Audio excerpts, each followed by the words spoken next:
Le talisman brisé, épisode 11.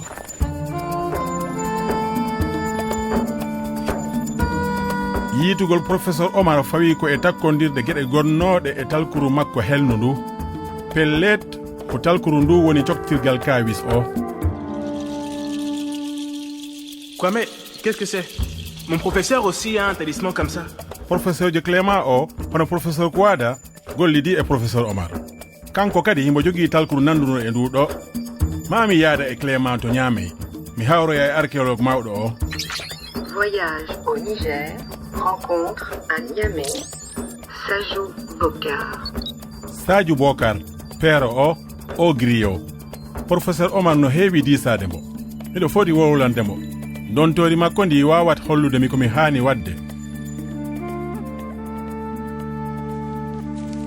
Le talisman brisé. Je t'attendais, mon fils. Qu'est-ce que je peux faire pour toi?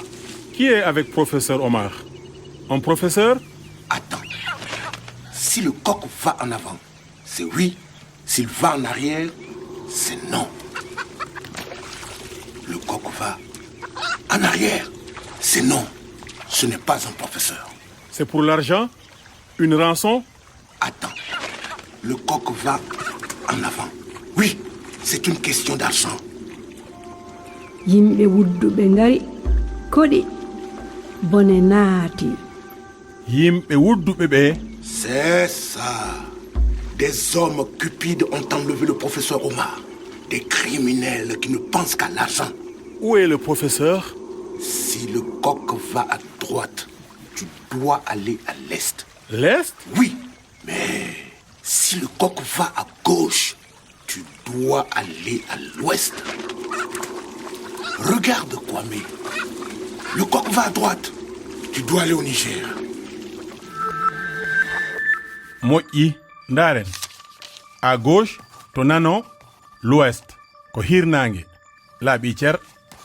À droite, to ñaamo, l'est, ko funnange. En avant, yeeso, woni eyyo. En arrière, caggal woni ala. Timmi, mi faami haala ndontori ka. Le coq va en avant. Oui, c'est une question d'argent. Joni noon des criminels, bonɓe, siwlori professeur Omar, bonɓe namdiɓe cottigu. Le coq va à droite. Tu dois aller au Niger. Miɗo foti yaadude est, funnange, to Niger. Laaɓi, maayo Niger, ñaamey. Mi hawroya e professeur jo Clément o, archéologue lolluɗo o.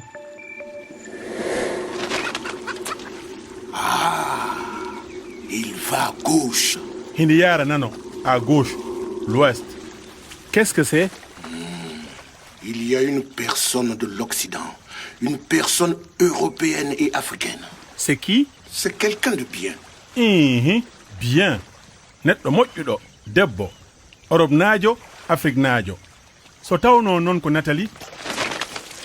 Regarde, le coq danse dans l'eau. Tu dois faire attention, Kwame. Les hommes cupides se cachent. Ils ont des masques. Il faut faire attention, Kwame. Koni yiɗi haalande mi? Il faut, miɗo andi ɗum. Ɗum woni, no foti. Miɗo foti rentade. Bone no hen, wonko sappini. Les hommes cupides se cachent. Ils ont des masques. Les hommes cupides, yimɓe wudduɓe ɓe. Aɓe cuumi, miɗo foti rentade tigi.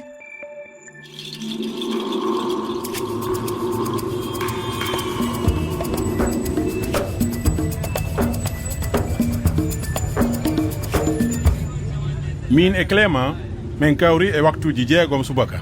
E nder kar jahowo ñaame o. Hé, on s'approche de la frontière. Hé, Kwame, Quoi? Il y a la douane. Ah, ok. Kerongol. Vous avez vos visas, hein?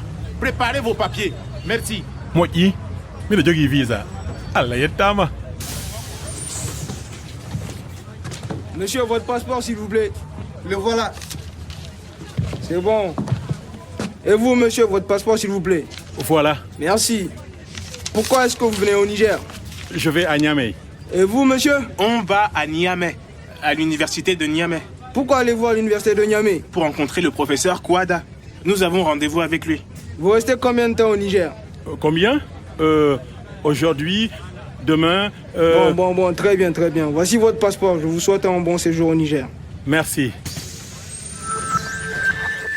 Allah jarama. Fof yawti e jam. Pourquoi est-ce que vous venez au Niger? Pourquoi? Ah, ok. Ko waɗi? Police oni yiɗi andude ko waɗi miɗo yaha Niger.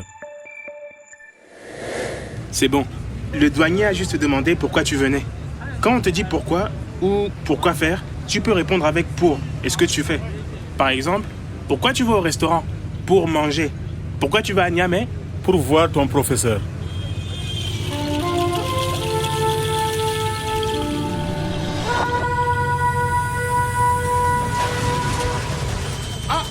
Mesdames et messieurs, la voiture est en panne.